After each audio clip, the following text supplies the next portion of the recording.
Mula Lunes hanggang Biyernes.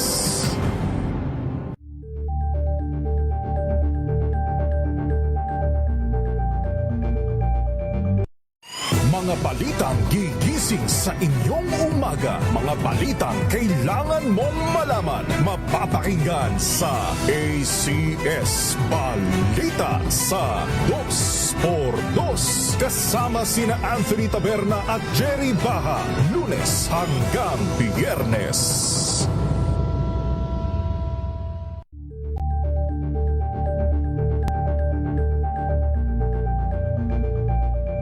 Alamin ang mga maiinit na isyung pambayan, mga balitang kailangan mong malaman, usapin sa pamahalaan, politika, ekonomiya at kabuhayan. Ito ang mga dapat mong malaman, pakialaman at pag-uusapan dahil kayo ang tinig ng mamamayan dito sa Damdaming Bayan.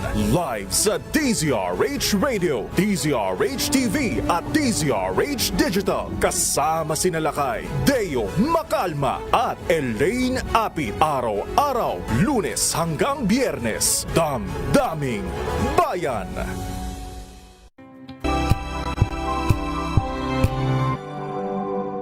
Hello, Washi! Laundry day na naman! Yay! Anong meron? Mancha ng chocolate, Oh. putik, may libag pa! Kaya natin yan! With Pride Washing Machine Detergent, may triple stain-away formula. Tanggal ang makapit, madikit, at malupit na dumit mancha. Kaya easy-easy ang labada. Mula noon hanggang ngayon! All you need is pride. All you need is pride. ACS. Tinesting, sinuri, siniyasan. Ang resulta? Super effective ang Shield sa pagpatay ng bakterya at virus. Shield Antibacterial Soap. Believe ang mga eksperto sa Philippine Nurses Association. At si Mami, Tiwala ako sa Shield. Shield Antibacterial Soap. Napatunayang mabisa. Ang mga nurse, tiwala. ACS. Tanggaling-galing mo! Smart dishwashing paste ko! Pritong ulam na masebo, plato ng kaldero. Tanggaling for everyday. Ganyan, pag smart ang dishwashing paste, may double tanggaling formula. Tanggal ang sebo, tanggal ang bakterya. Bahid para walang bahid. Linis fantastic sa metal at plastic. Number one ko to. Tanggaling-galing mo! Smart dishwashing paste. ACS. May nagbago. May arte. May budget. Akala nyo lang yon. So solid. White rose papaya. Wow, white rose. White rose papaya. Wow, white rose. White rose papaya. May glow up with a white rose papaya. White rose papaya. May puti power times 2 kasi may papaya at niacinamide. May shea butter and tea tree oil pa. Kutis sulit ang glow up. Glow up with a white rose papaya. White rose papaya. Kutis sulit ang glow up. ACS. Wow, ang saya.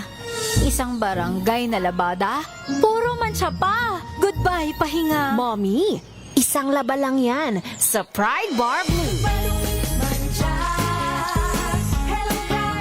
May powerful stain-away enzymes na malupit sa dunit mansya.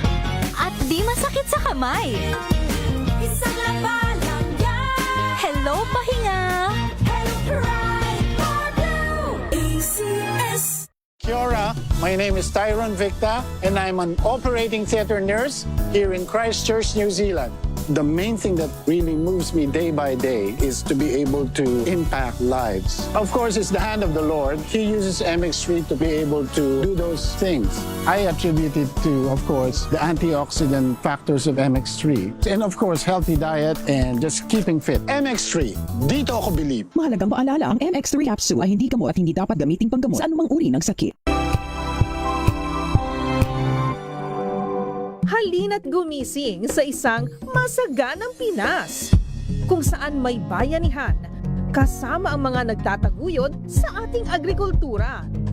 Kasama ka rin dito, ikaw mismo, dahil sa masaganang Pinas, lahat tayo may benepisyo. Tuwing Sabado, alas 10:30 ng umaga. Samahan niyo kami at ang Department of Agriculture sa isang oras na talakayan ng higit na mahahalagang usaping pang-agrikultura. Masaganang Pinas sa DZRH. Tara na, halika na, tayo na sa masaganang Pinas.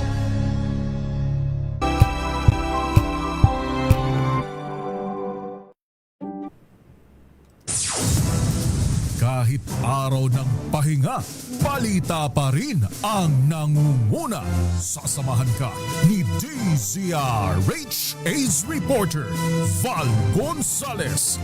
Linggo-linggo, pagsapit sa umaga, Mega Balita Linggo. Kasama si Val Gonzales. Mega Balita Linggo. Mega Balita Linggo.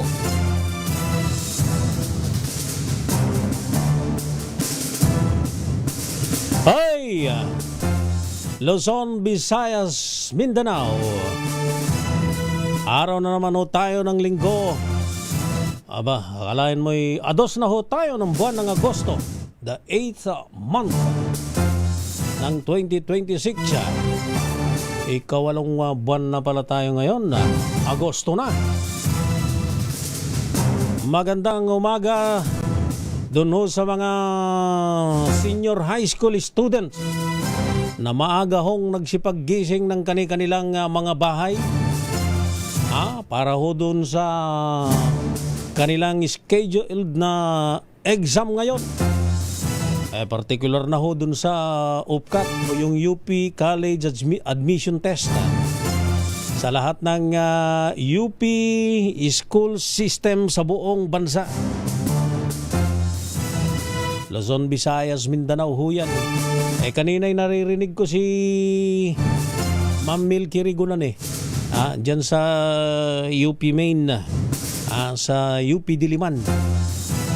Mukhang si Ma'am Milks ba sinamahan yung kanyang anak maaga ho at nagkakatrapiko hanggang dyan sa may CP Garcia.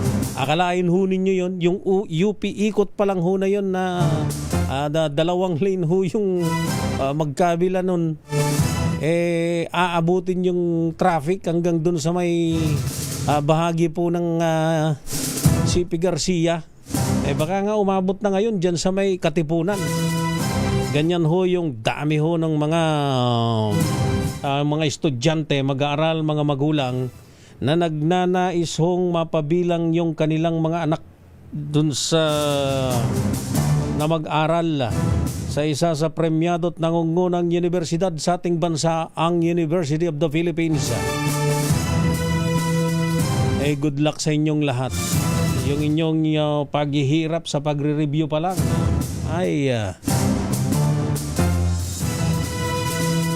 sana masuklian yan ng formal na pagkapasa para mag-aral sa University of the Philippines. At isa ho dyan isa dyan engineer Artie yung aking yung aking anak na babae, pero doon naman sa UP Tarlac kasi merong extension office, Extension University ng UP Manila, Social Health Service sa Tarlac, sa Barangay San Isidro. 5 years na yan yung UP Extension dyan ho sa aming lalawigan dyan sa Tarlac. Kaya kabilang ngayong umaga si Faith pagbutihin mo ang pag-exam mo. Yung pagre-review pa lang Jesus Maria Joseph, kailangan mo pang bumili ng mga reviewer. Matutulog gabi na, katulad kagabi alas 12 na nagre-review pa. Sana masuklian yung iba pang mga estudyante ho na nagnanais na mag-aral ho sa University of the Philippines. Libo-libo ho yan. At ang resulta niyan next year pa ho yan malalaman. Good luck doon sa ating mga estudyante, lalo na ang mga magulang. Mega Balita Linggo.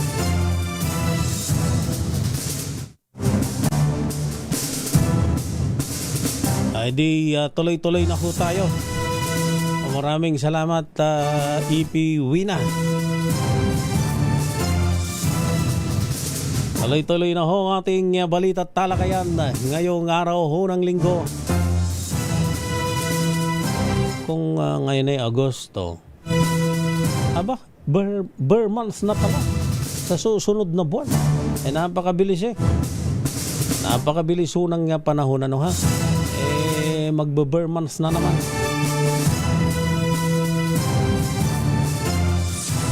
Mega Balita Linggo.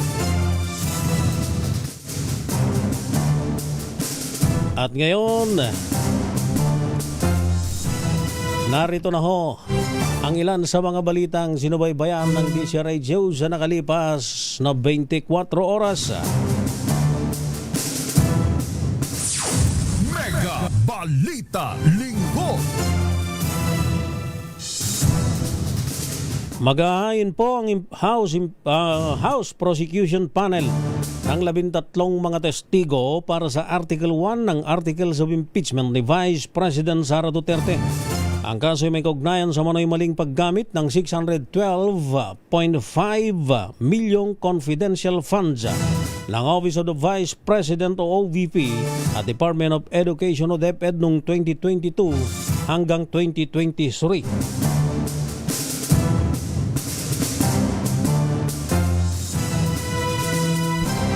Ayon kay Manila Representative Joel Chua, maring bawasan ang bilang ng mga testigo kung sapat na ang mga naunang testimonya at mga dokumento upang patunayan ang aligasyon. Aniya layunin nilang mapabilis ang paglilitis ng hindi humihina ang kaso ng prosekusyon. Sa susunod hong pagdinig ay maghahain ang prosekusyon ng dalawang auditor ng Commission on Audit o COA at isang custodian ng records ng House of Representatives kung saan tatalakayan nila kung paano ginamit at na-liquidate ang confidential funds.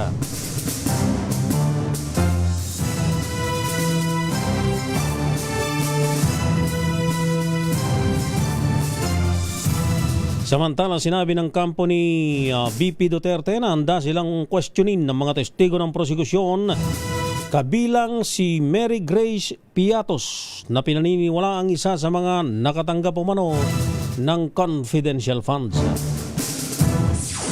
Mega Balita Linggo.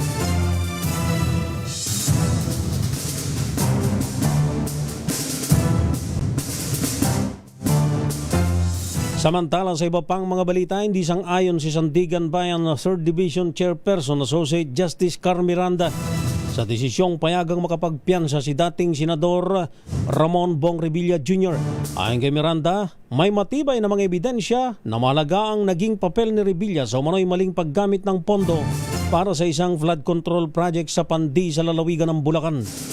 Noong araw ng Biyernes, July 31, nakalaya si Revilla matapos siyang payagang magpiyansa sa kasong may kinalaman sa umano'y 92.8 milyong pisong ghost flood control projects. Sinabi ni Miranda na hindi kailangang patunayan na personal na nakialam si Revilla sa pagtalakay ng budget sa Kongreso dahil sapat na umano mga kilos na ginawa bago pa maisama ang proyekto sa pambansang budget. Ayon sa testimonya at mga dokumento, si Revilla umano ang nagpanukala ng proyekto at humiling ng listahan at mga proyektong popondohan. At mayroong mga dokumento rin naman may nakasulat na for funding Senador Bong Revilla. Mega Balita Linggo.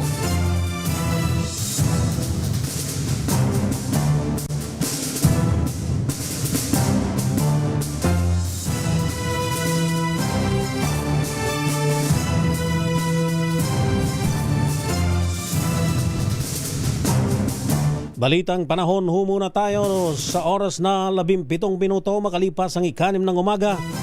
Bagyang lumakas ang bagyong Luis habang mabagal na kumikilos sa karagatang sakop ng Bicol Region.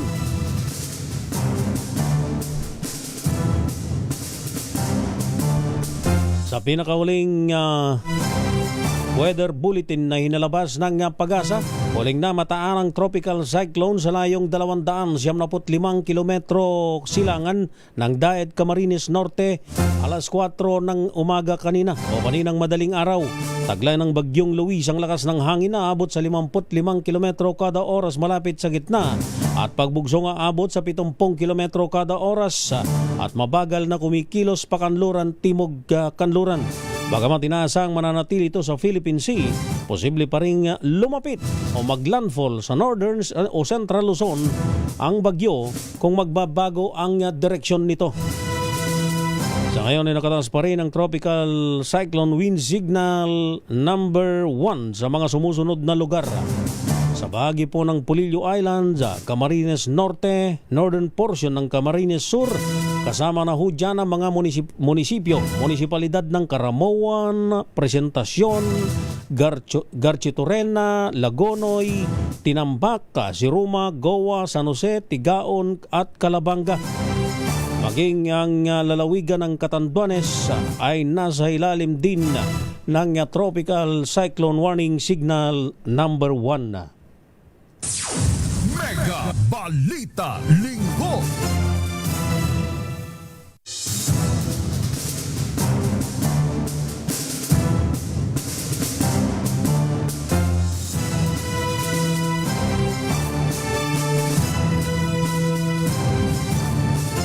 Sa iba bang mga balita, bumalik na sa neutral ang kumpiyansa ng mga negosyo sa bansa nitong June 2026. Ito'y matapos umangat ang Business Confidence Index sa 0.0 mula sa negative 25.2 noong Mayo.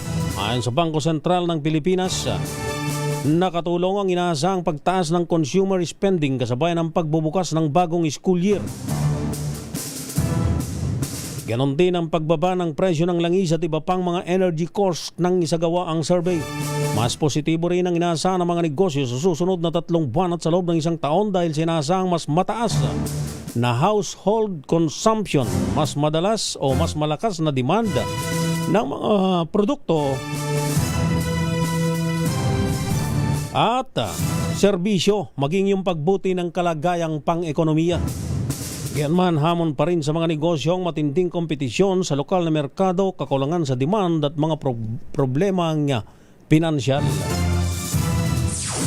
Mega Balita Linggo.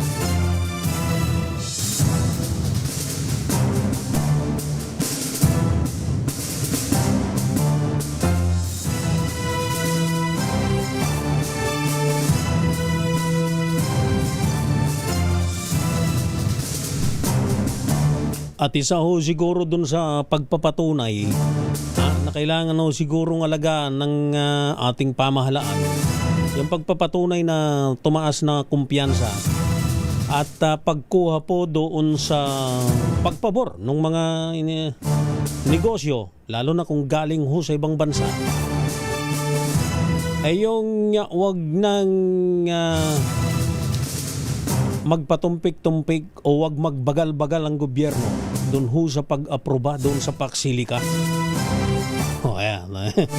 Paksilika, nung unang marinig ko yan, malay ba natin sa Paksilika na yan? Kapag ka ho, ito yung isang patunay na may kumpiyansa yung negosyo ho. Yung mga negosyante, lalo na yung international business community sa ating bansa dahil napili ho ang Pilipinas para dito ho balangkasin, dito ho buuin yung Paksilika.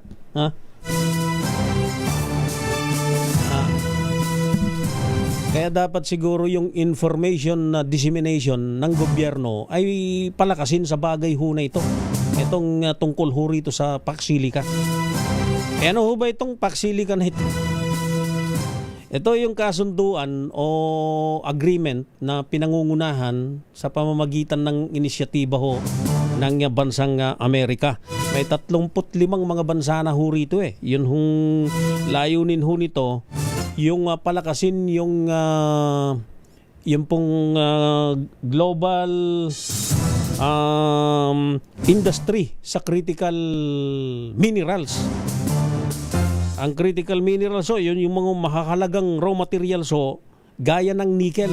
Alam ho ninyo yung nickel, ang number 1 na producer ho niyan na pinagkukuhanan sa buong mundo. Take note buong mundo ho yun. Ang Pilipinas, pangalawa lang ho yung ibang bansa ho rito sa Asia. Kung di ako nagkakamali, yung Indonesia ho yata Etong nickel ho na ito, yung mahalagang sangkap sa paggawa ho ng cellphone, ng chips, ng baterya.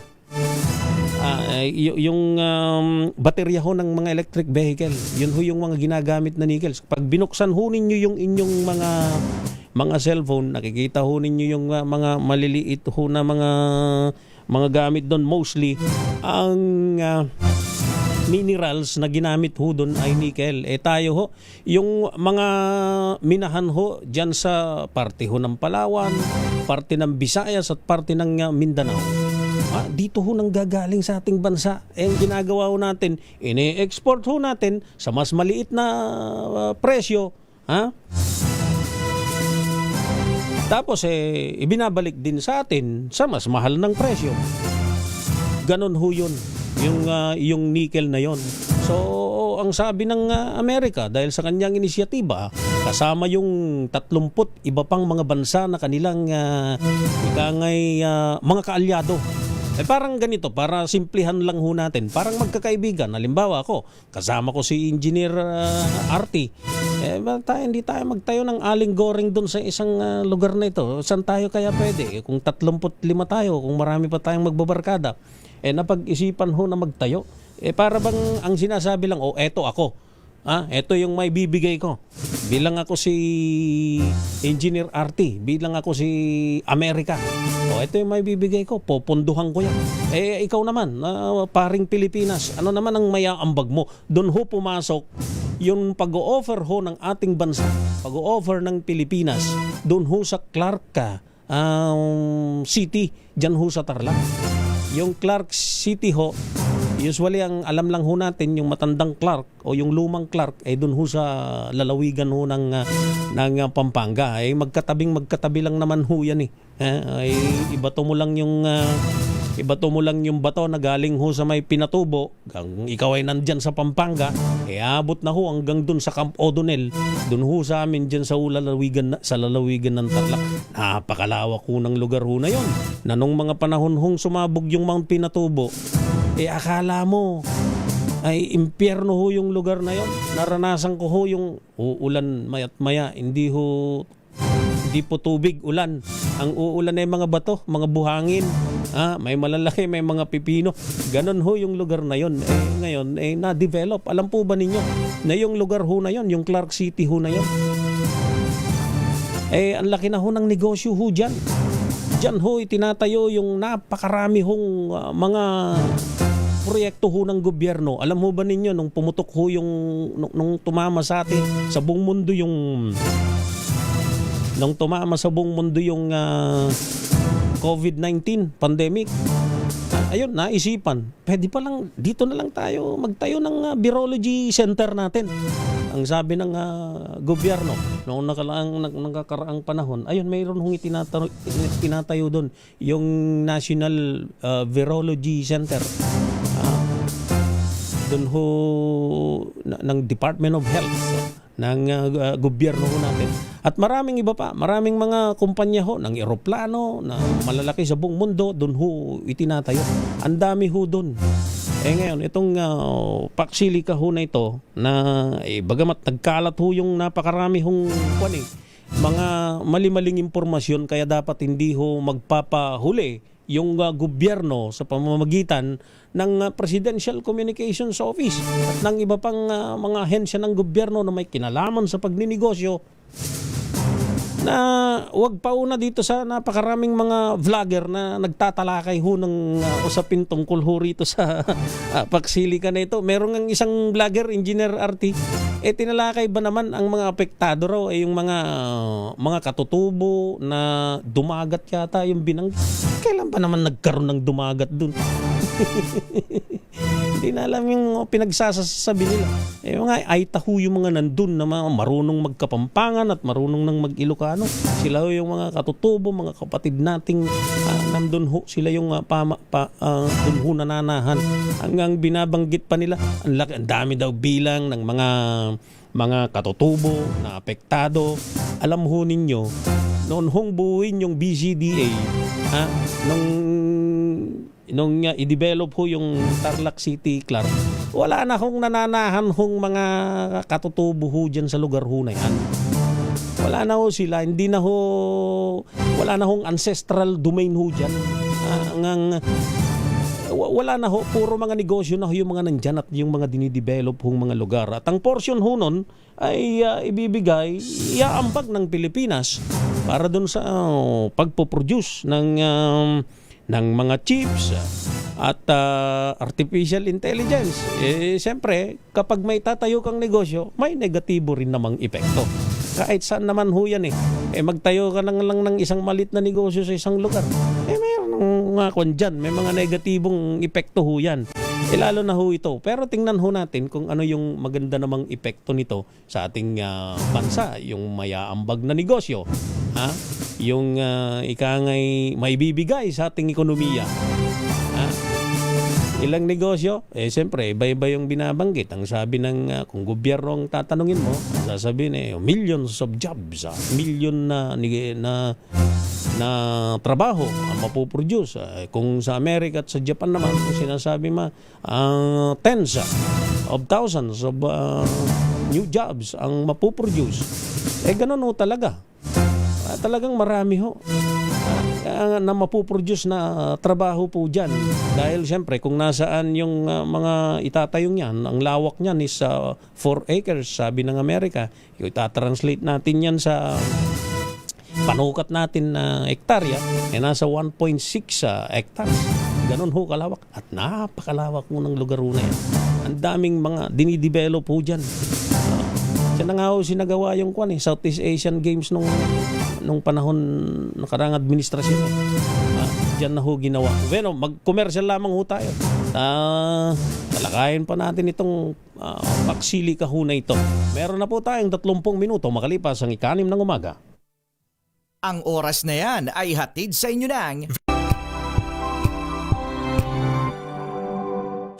Maulan man, no worries na amoy kulog ang damit. Charm Fabcon, bangong kumakabloom, tanggal amoy kulog sa bango ng charm. Kaya gamit ko, Charm Fabcon with Bloom Fresh Technology. Kills 99.9% of kulog-causing bacteria.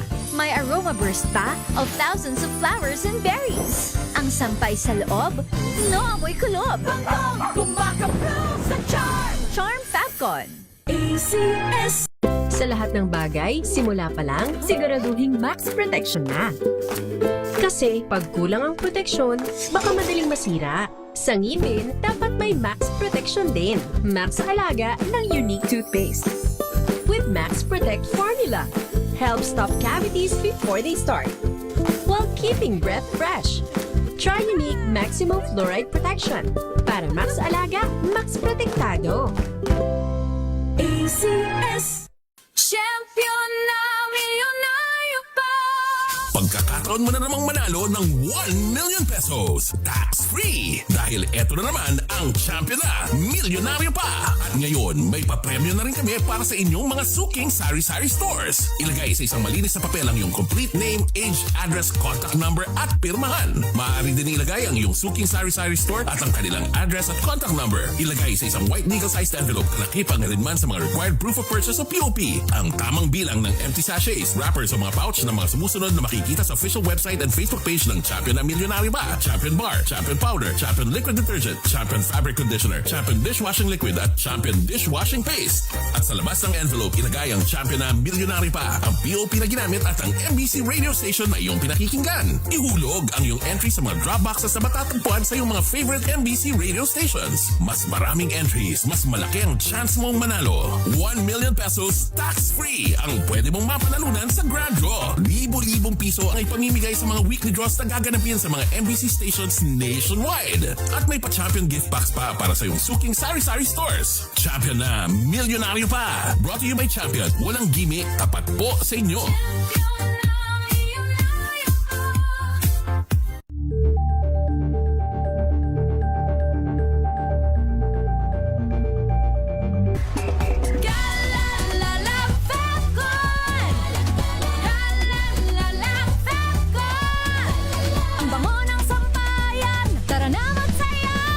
Fabcon, amoy nakaka-joyful!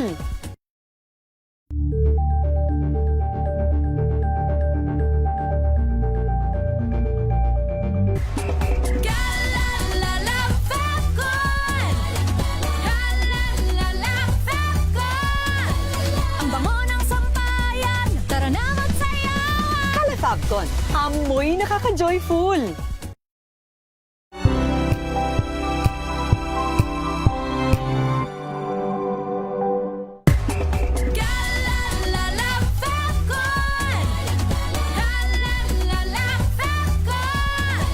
Ang bango ng sampayan, tara na magsayawan. Kala Fabcon, amoy nakaka-joyful.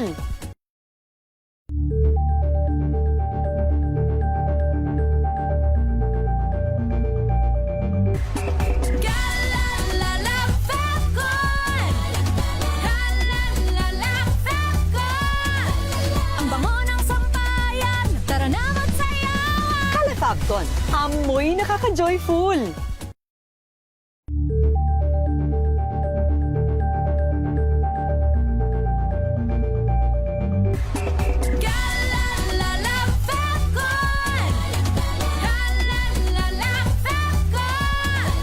Ang bango ng sampayan, tara na magsayawan. Kala Fabcon, amoy nakaka-joyful.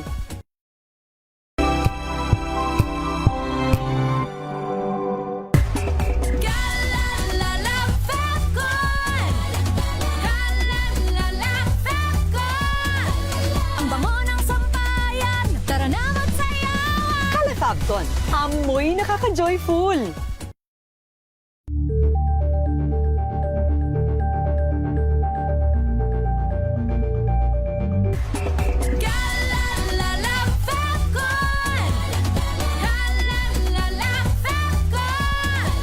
Ang bango ng sampayan, tara na magsayawan. Kala Fabcon, amoy nakaka-joyful.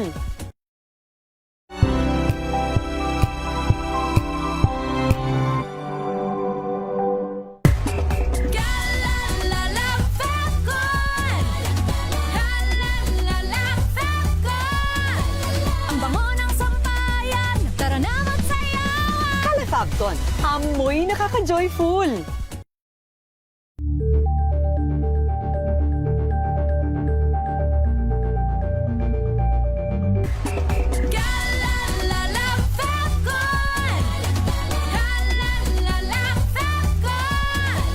Ang bango ng sampayan, tara na magsayawan. Kala Fabcon, amoy nakaka-joyful.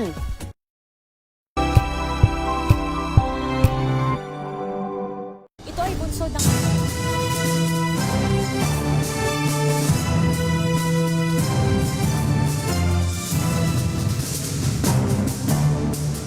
Ay, good morning pala kay bagong acting, ha?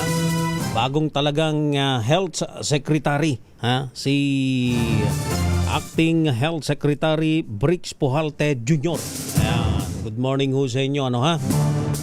Yan ho yung bagong talaga na kalihim ng Department of Health. Siya ay talaga bago pa man ang SONA. Bago ang SONA ng Pangulo. Naalala ko kasi dahil yung pagtatayo ng National Virology Center dyan ho sa Clark.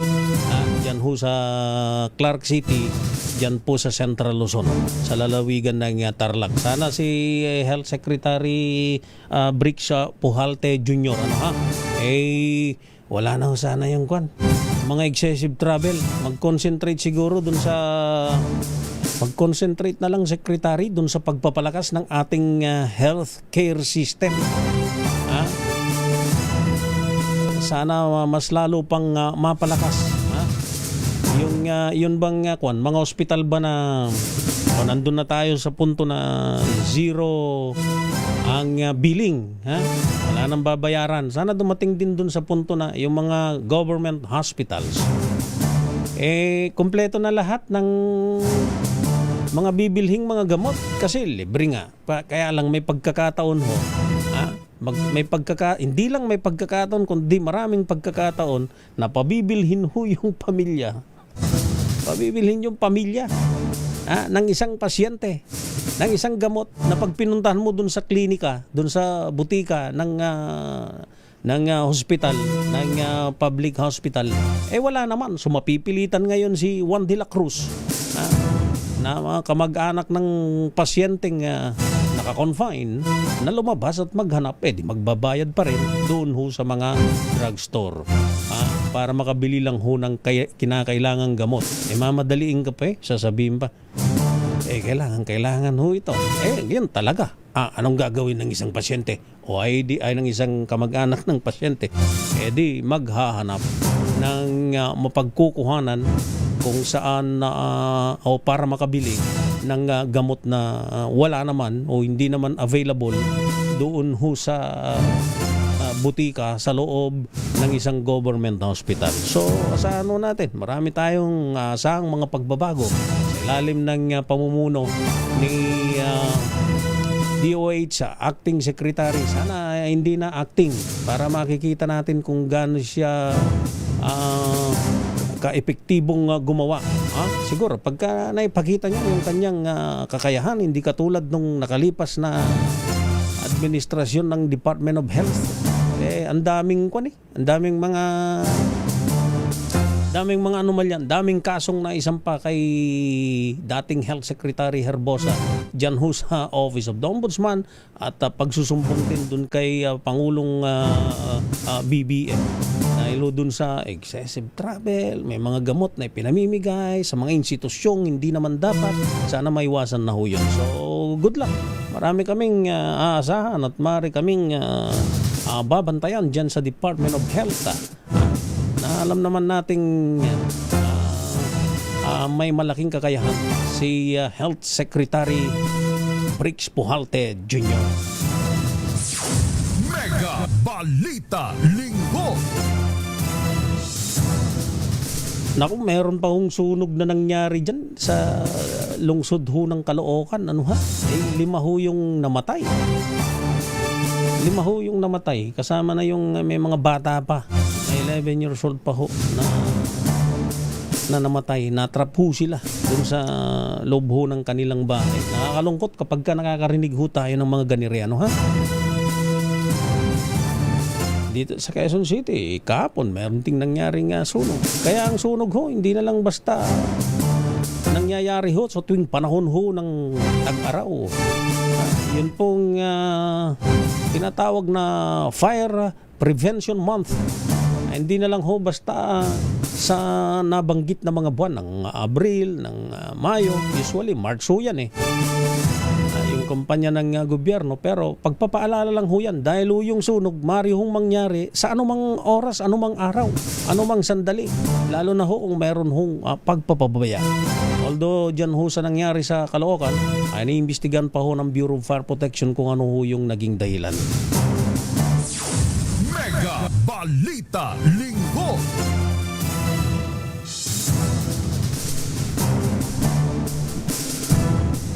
At sa pagpapatuloy ng ating balita at talakayan, ibinida ng Land Transportation Franchising and Regulatory Board o LTFRB na nasa higit 86% na ang resolution rate ng mga show cause order o SCO na inisyu nila mula punong buwan ng Enero.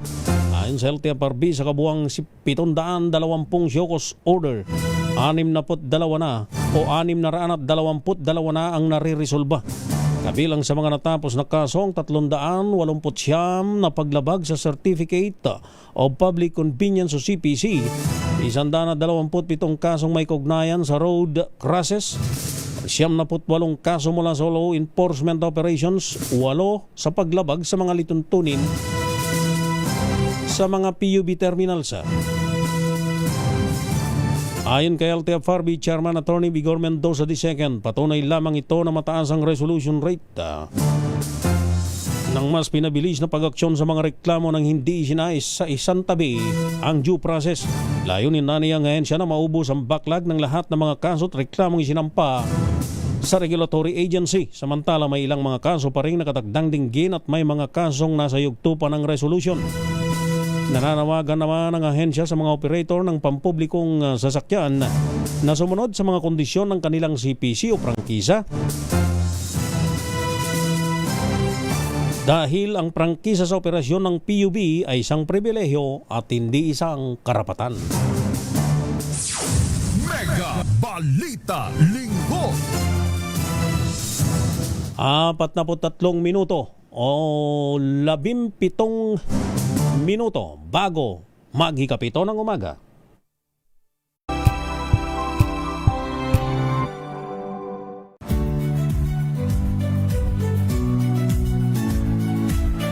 Magandang araw mga kaibigan. Ito po ang inyong balerina ng bayan, si Lisa Macuha Elizalde, na nag-aanyaya sa inyong samahan kami at ang aming mga espesyal na panauhin para sa kalahating oras ng masayang kwentuhan sa aming programang Art to Art, kung saan ang usapang sining at kultura ay para sa lahat. Huwag kaliligtaan, tuwing linggo, alas 3:30 ng hapon, dito lamang sa DZRH Radio, DZRH TV, at via online streaming. Check na araw mga health checkers. Pilipinas, Metro and Mega Manila, it's a midweek Wednesday. Malusog na gabi po, Luzon, Visayas, Mindanao. Magandang evening, Luzon, Visayas at Kayong salamat sa inyong pagpaminaw, pagtanaw.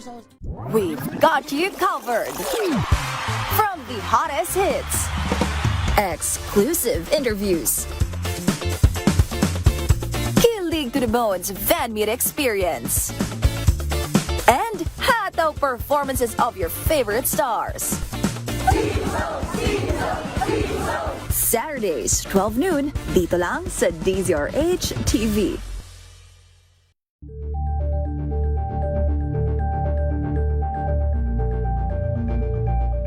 Curious ka ba sa maraming bagay?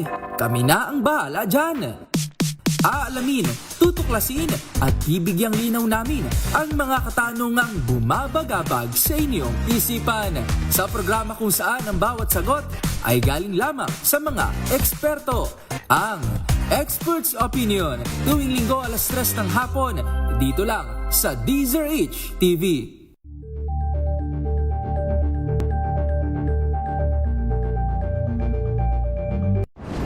Kung good vibes ang hanap mo, dito ka na sa sigurado! Mula sa mga istoryang nagbibigay ng inspirasyon hanggang sa mga kwentong may dalang solusyon. Mga balitang pampagaan, pakiramdam at pampaganda ng araw. Hindi lang ba sa good news, kundi the better news. Mula Lunes hanggang Biyernes, 1:00 ng tanghali sa DZRH TV.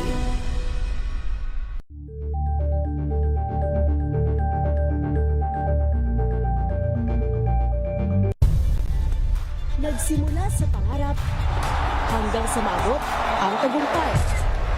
Iba't ibang kwento, iba't ibang mukha ng atletang Pilipino. Mas pinatindi, mas pinalakas, at mas pinaaksyon sa Match Point tuwing Sabado, 12:30 ng tanghali sa DZRH TV.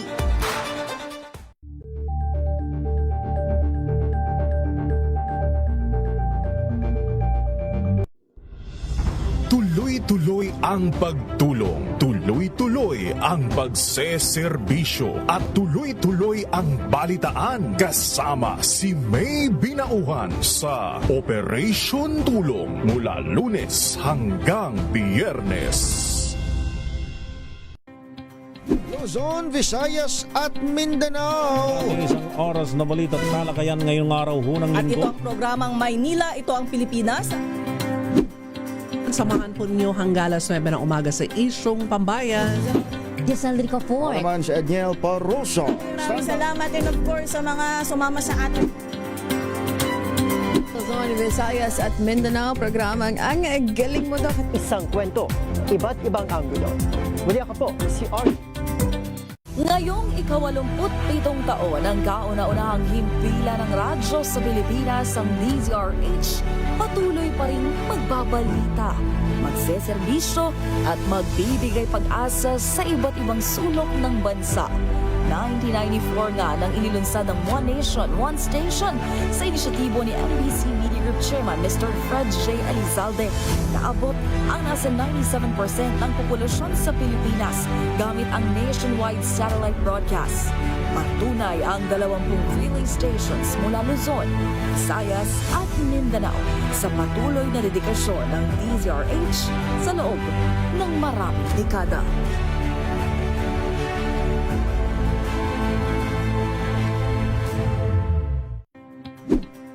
Check na araw mga health checkers.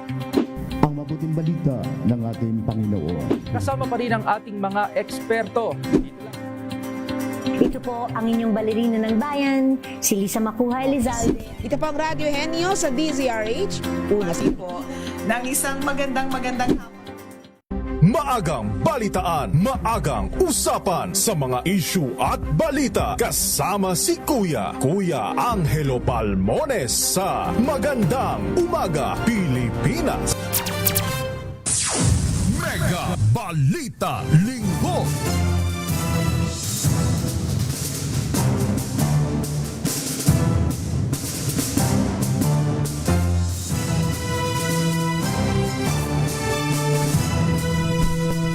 Ay, good morning nga pala kay Attorney Alex Bersosa. Isa yan dun sa ang advocacy ay nasa land transport din. Attorney Alex Bersosa, sir. Naimbaga bigat mo po. Ito minsan nasa kanilang probinsya din dyan sa atin dyan sa Northern Luzon. Naimbaga bigat mo po. Naayos dagiti land transport tayo, lalo na yung mga bus, maayos na. Ngayon wala na ho yung yung siksikan sa mga bus, kahit anong oras ka na, wala na ho yung ganun. Ang binabanggit ko ho, yung patungo dun sa amin dyan sa lalawigan ho ng Tarlac, sa Central Luzon, at maging dun sa Northern Luzon, dahil yun lang naman ang way kaya lang naman kami nakakasakay, wala namang wala namang bus na mula National Capital Region hanggang Tarlac lang. Merong mangilan-ngilan na ganun, pero lahat ang operasyon ay Central at Northern Luzon. At siyempre kay Mayor Jenny Mendoza ng Talisay, Batangas. Good morning din sa inyo. At higit sa lahat, alam mo ba, asan na si Miss Giselle? Batiin nyo naman si wala ba tayong isang bagsak dyan? Birthday ngayon saan pa nini? Si Nicole Lopez Payawan, birthday niya ngayon. Saan daw ninyo? Mga alas 8. Magdiwang daw kayo, sabi ni Miss Nicole Lopez ng The Situation Report. Birthday ho niya ngayon. Nicole Lopez Payawan, happy birthday sa'yo. Mega Balita Linggo. Eto, dito muna tayo sa abiso para sa mga pasahero ng LRT2 at MRT3. Magbibigay ho ng libreng sakay ang Metro Rail Transit 3 o MRT3 at Light Rail Transit Line 2 o LRT2 para sa mga pasaherong may national ID tuwing Miyerkules sa buong buwan ng Agosto. Maring mag-avail o maring ma-avail ang libreng biyahe sa Agosto 5 sa Miyerkules.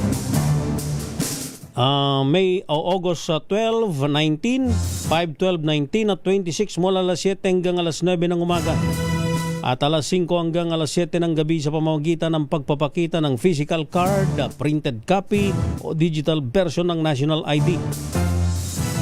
Ayon sa LRTA, bahagi ito ng pagdiriwang ng anibersaryo ng pagpapatibay ng Republic Act 11055 o ang Philippine Identification Systems Act.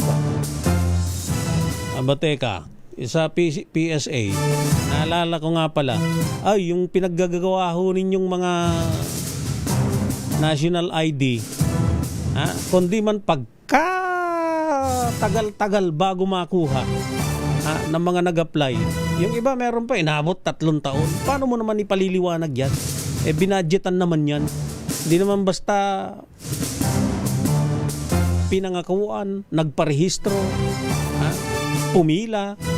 Yung mga kumukuha ng national ID para lang hindi maibigay sa loob ng 3 taon. At kung meron man, katulad hunong sa akin, hindi na nga ako makilala. Hindi ko na makilala ang sarili ko. Dahil nag-fade yung mga kulay na ginamit. Sus Mariosep, paano ninyo ipaliliwanag yan? Paano ninyo ipaliliwanag na yung aking social security system site, yung SSSID ko, na mas matanda ng 10 beses, dyan ho sa ginawa, na nakuha ko nung 2024 yata, na in-apply ko ng 2019. Paano nyo ipaliliwanag ho yun? Sus Mariosep, parang nadideprive patuloy yung ating mga kababayan na makakuha ng libreng sakay dahil yung physical ID na ipinangako ninyo, hanggang ngayon wala pa. Income Generating Government Agency ho ang PSA. Ganyan lang ang serbisyong may bibigay. Alam mo siguro ninyo, tanggalin na ho sa mapa. Tanggalin na sa mapa yung mga opisyalis ho ng gobyerno na hindi ho nakakatupad sa kanilang mandato. Isipin ho ninyo, ang laki ng kinikita ho ng PSA. Hanggang ngayon, yung mga klase ho ng mga ID na ipinagbibigay, wala na, hindi na naman ho mapakikinabangan. Dahil ho sa nag-fade, natatanggal ho yung, hindi ko alam kung pintura o ano bang mga pinaggagamit ninyo. Kung sasabihin ninyong ganon talaga pag nagtagal, bakit nga ho yung SSSID? Ilang beses na mas matagal na hong nasa mga miyembro. Hanggang ngayon, tagtarin mo siguro, kasin mo bago matanggal. Kayo, anong serbisyo ang kaya ninyo? Mega Balita Linggo.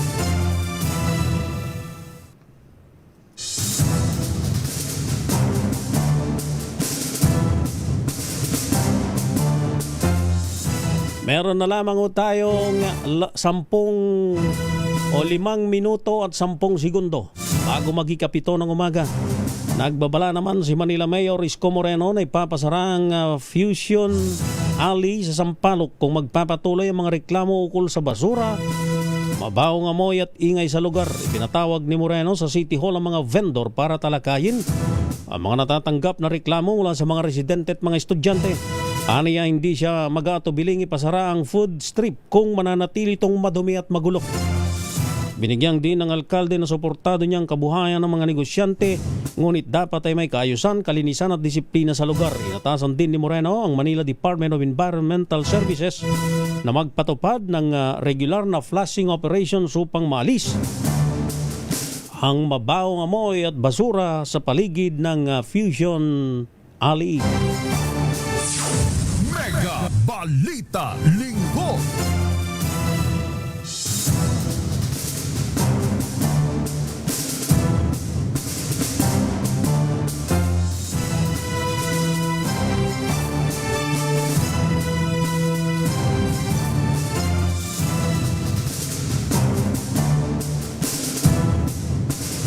Balikan lang natin yung pagsilika. Yung mga nagme-message kasi.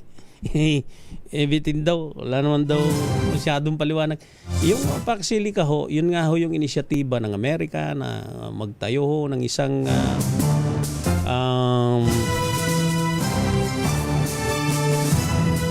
data center hub ng AI, ng mga computer chips, at iba pang mga gamit ho, mga kagamitan na gumagamit ho ng critical minerals kung saan mayaman ho yung Pilipinas. Kaya ako ho kanina binabanggit na paspasan ng gobyerno yung information dissemination dahil matatalo ka sa social media. Gobyerno, matatalo ka sa social media. Ang daming mga vlogger kung ano-anong mga pinagtatalakay. Sinabi pang may dumagat daw na apektado. Kailan nagkaroon ng dumagat dyan sa Central? Doon pa lang sablay na Kaya dapat siguro samantalahin. Sa New Clark City ho sa Kapas sa Tarlac, dyan ho itatayo ho yan. Sakop ho yan ng BCDA law. Ang lawak ay 1,600 hektarya. Malaki ho yun. Hindi ho buong kuwan yun Kasi ang lawak ho nun Ang lawak nung Clark City, dyan ho sa Tarlac. Natatandaan ko nung after pandemic ba yon, ang Department of Transportation ay nag-uupisina na huron dahil ang dami na hong mga gusali hong mga nakatayo ron. May mga housing projects na rin ho doon. Marami na ho marami na. Pakikinabangan ho yan dahil ho dun sa i-employ na mga kababayan ho natin. At pag sinabi mong ang may employ, hindi lang ho not exactly taga-Tarlac. Dahil kung naalala ho ninyo, nung panahon ni dating Pangulong Cory Aquino, nagtayo ho siya ng Luisita Industrial Park. Alam ho ba ninyo, eto marami hong hindi nakakaalam dyan. Yung mga wiring so ng mga malalaking kumpanya ng sasakyan, na Japan-made, na tinatangkilik sa buong mundo maging sa Western. Yun pong Suzuki, yung Honda, Kawasaki, at iba pa. Alam ho ba ninyo kung saan ho, dahil mayaman tayo sa nickel Ang ginawa ho ng Japan nung panahon ni dating Pangulong Cory Aquino, nakipag-partnership sa Pilipinas. Nagtayo ho doon ng international wiring system na nasa loob ho ng Luisita Industrial Park, dyan ho sa San Miguel, Tarlac. Alam ho ninyo, magmula ho nung itinayo ho yun, ang dami hong mga negosyong nabuo po doon sa lugar ho na yun. Ang daming nakinabang. Kung kayo ho ay dadaan, dyan ho sa may yung dating lumang National Highway, yun pong MacArthur Highway. Dati nung wala pa yung T-Plex na yan, nung wala pa yung SCTEX na yan, lahat ho nang galing ng Metro Manila papunta ng Northern Luzon ay dumadaan ho doon ho sa National Highway, yung MacArthur Highway. Pagka ho kayo ay nadaan ho dyan ng rush hour, alam mo ninyo, makikita ho ninyo, karamihan yung mga naka-t-shirt ho ng kulay blue or kulay light blue, parang may pagka-green ang kulay. Alam ho ninyo yan, mga nagtatrabaho po sa international wiring system. Yun pong mga wire na yun, binubuo sa Pilipinas, itinatransport ho dun sa ibang bansa. Dahil mayaman nga ho tayo sa nickel. Isa yun dun sa mga minerals na ginagamit po doon sa paggawa ng mga wires ng mga sasakyan, ng mga bihikulo. Lalo na mga electric vehicle ngayon, dyan tayo mayaman Mas maliit ang kikitain ng Pilipinas kung itatransport mo o i-export mo yan sa pamamagitan ho ng raw materials. Kaya ho, iyan ay talagang pabor na pabor ho sa atin. Ang gobyerno dapat ho ay magmabilis na magpakalat ho ng mga magagandang impormasyon at malawak na mga impormasyon. Mas mabuti nga ho ngayon, nakikita ho natin para na ilalatag na pag-uusapan ho yan Nakikita yung magkabilang panig. Yung other sides of the coin, sabi nga ho nila, para makita natin kung talagang ito nga ay pakikinabangan ng sambayanang Pilipino. Sabi nila tubig, malakas sa kuryente. Ang sabi ho ng BCDA sa isang panayam na aking napanood kay Jose, yung BCDA President and Chief Executive Officer, si Jose Joshua Bingkang, ang sabi niya, ang pangako ng PAC Silica, hindi ho magpo-produce o hindi ho gagamit ng kuryente na galing doon sa supply doon sa area, doon sa probinsya, kundi magtatayo ho ng sariling renewable energy, renewable energy sources ang magiging supply ng kuryente. Yan ho dyan. Ay sarap pag-usapan ho nito, pero dapat ang tumatalakay ho rito nangunguna ang gobyerno. 2 minuto na ho makalipas ang 7 ng umaga. Mega Balita Linggo. Yan na ho ang kabuuan ng ating isang oras na balita at talakayan ngayong araw ho ng linggo. Ako po si Val Gonzales at ang tabayanan sa binibining Leth Narciso sa kanyang programang Mega Maynila. Ito ang Pilipinas. 2 minuto na ho makalipas ang 7 ng umaga.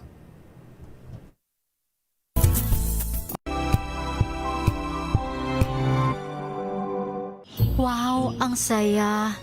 Isang barangay na labada, puro mancha pa. Goodbye, pahinga. Mommy, isang laba lang yan sa Pride Bar Blue.